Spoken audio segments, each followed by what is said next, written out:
رقابتی که خیلی پرشدت است، مبارزه که خیلی جالب و جاذب است. امروز هم شادمان رضایف باز یک تلاش دیگر برای خود را ثابت کرد و نشان داد. بدن دومین بدن را پهلوان محبوب و جوان کشور صاحب شد شادمان رضایف. در حقیقت هم جسارت هر دو شایسته تحسین. شادمان دیگر باره باز اینجا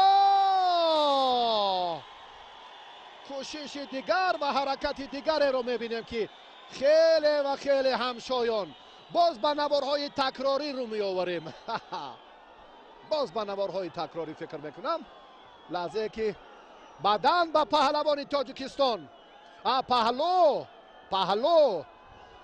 به ورزشگری تاجیک سلیم احمدوف، یک تن مربی صاحب تجربه، اینجا اشاره دارد به ورزشگری تاجیکستان شادمان رضایف که روند مسابقات را تحت نظارت گیرد. پهلوان ما اندک پیشتر می رود، هم بدن دارد و هم پهلو.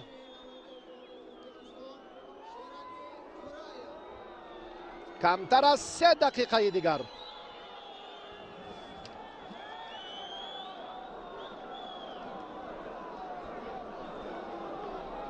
وقتی اساسی در اختیار دارند.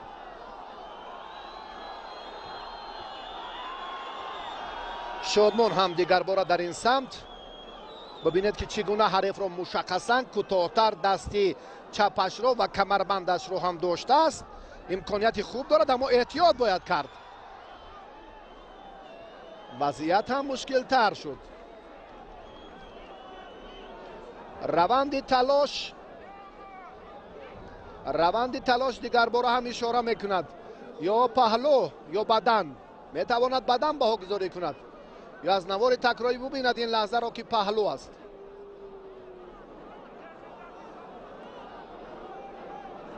بدن امتیازی اولین. حالا هم پهلوان محبوب تاجیکستانی پیشصف است. حرکت دیگر، حالا 2 دقیقه دیگر است. وضعیت خیلی مشکل تر میگردد. اینجا هم باز همون سری سیوجی، یک اصول خیلی معمول گوشتین رو هر دو پهلوان خوب استفاده میکنند.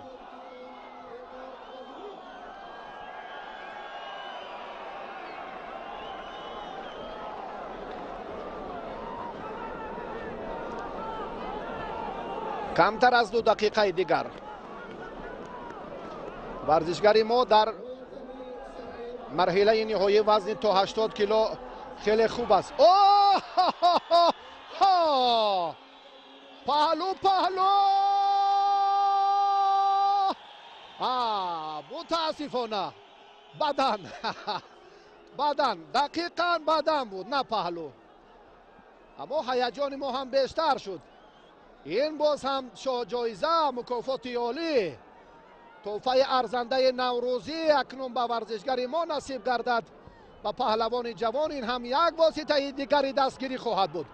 شادمان رضایف اندک سرش رو خمتر کرد که این به جریان رقابت تاثیر خود رو هم میرساند. جدیتر باید عمل کند.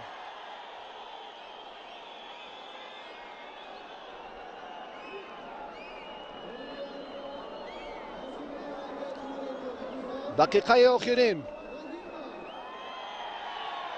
2 بدن و 1 پهلو دارد ورزشگری ما.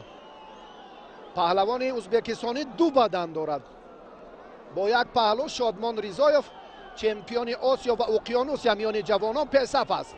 38 ثانیه وقت رو باید نظارت کند و دقیقاً دفاع رو و بیشتر با جدیت پهلوان ما باید این تشبسکاری را از دست ندهد و نگذارد که در روند این تلاش باز هم حریفش کامیاب شود. بسیار هم ثانیه های آخرین عادتا بسیار خوف و خطر زیاد دارد. با ورزشگری که موفق است و تا اندازه فارغ بالی میکند. 10 ثانیه دیگر. 8 7 6 5 4 3 2 1 انجام.